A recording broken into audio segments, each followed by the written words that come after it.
At 14 years old, I accidentally hacked into the year 2099, and the future started watching me back. That was the day everything changed. His name was Kaden Miller, 14 years old. Quiet.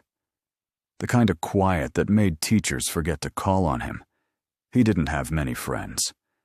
Not because people disliked him, but because he never gave them the chance to. He didn't go outside if he could help it. Didn't answer his phone unless it was his mother. His world was 4 walls, a desk, and a laptop with more processing power than most people's family cars cost. By 12, he'd already broken into his school's grading server just to see if he could.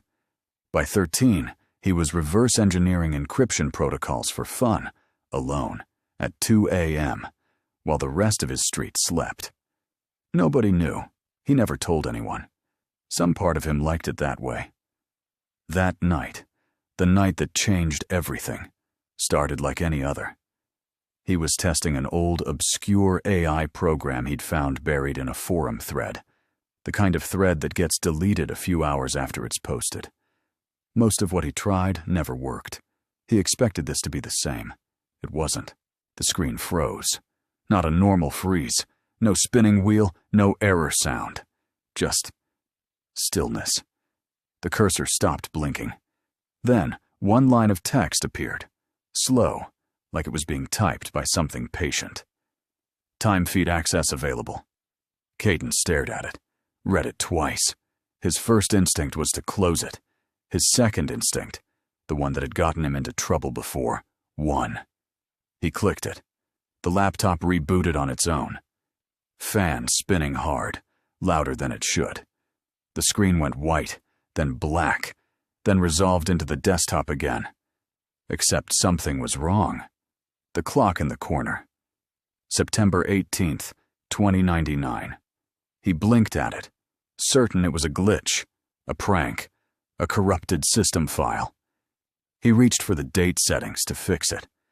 That's when a new folder appeared on the desktop, one that hadn't been there 10 seconds ago. Global Future Archive. His hand stopped on the mouse. He told himself not to open it. He opened it anyway. Inside were thousands of files, news reports, headlines, dates stamped years, decades, ahead of where he was sitting. Wars that hadn't started yet. Disasters that, as far as he knew, hadn't happened. And then, names. Real names. People he didn't recognize, next to dates marked simply, deceased. His pulse picked up. This had to be fiction. A creative writing project someone uploaded as a joke. A very elaborate, very convincing joke. Then he saw a file with his own name on it. User, Kaden Miller. Future record. The room felt colder than it had a second ago. He clicked it. Status, deceased. Year 2031. 'Cause system interference event. Kaden's hands went numb on the keyboard. That's not possible, he whispered. To no one? To the empty room. The system answered him anyway. You were not authorized to view this timeline. The screen flickered. Hard. Violent. Like something was fighting to stay on. And then went completely black. For a few seconds there was nothing. Just his own breathing and the low electric hum of the laptop fan. Then the screen lit up again.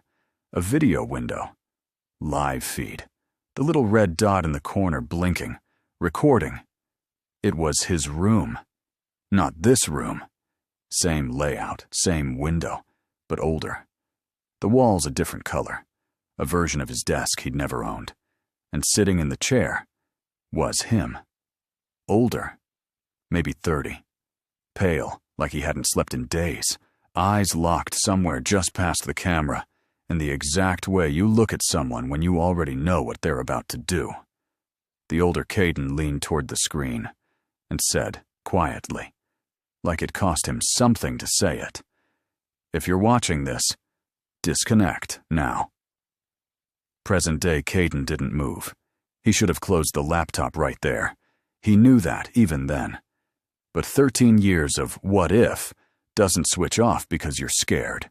He needed to know. He needed answers. So he stayed.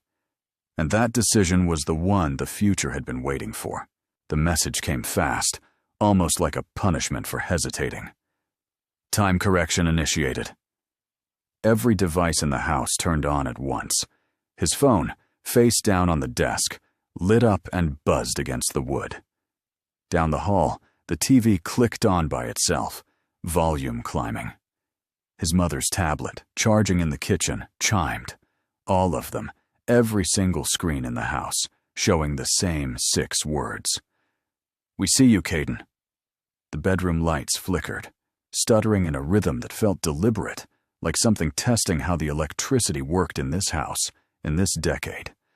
On the laptop screen, files began disappearing, not closing, deleting, one after another, fast, like something erasing its own tracks. The archive, the news reports, the names, gone, gone, gone, until only one file remained. Origin of the hacker. His hand was shaking when he clicked it. 1 sentence. That's all it was. He was never supposed to discover this timeline. The laptop's fan screamed now, spinning far past anything it should be capable of. The metal casing was hot against his fingers. Too hot. The room had gone completely silent. No hum from the streetlight outside, no creak of the house settling. Just him, and the heat, and the glow of the screen. Then, one final message. "The future has locked you in." A new window opened. Video again. Live. It was him, but further gone this time. Older than the last version. Thinner.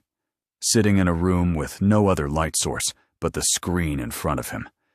He looked directly into the camera, like he could see exactly who was watching, exactly when. And he said the only thing he had left to say. "I tried to warn myself, but the future doesn't like being changed." The screen went black. It didn't come back on. Kaden sat there for a long time, staring at a dead screen that, for one night, had shown him everything. He never opened that laptop again. But sometimes, late at night, when the house goes quiet the way it did that night, his phone screen flickers. Just for a second.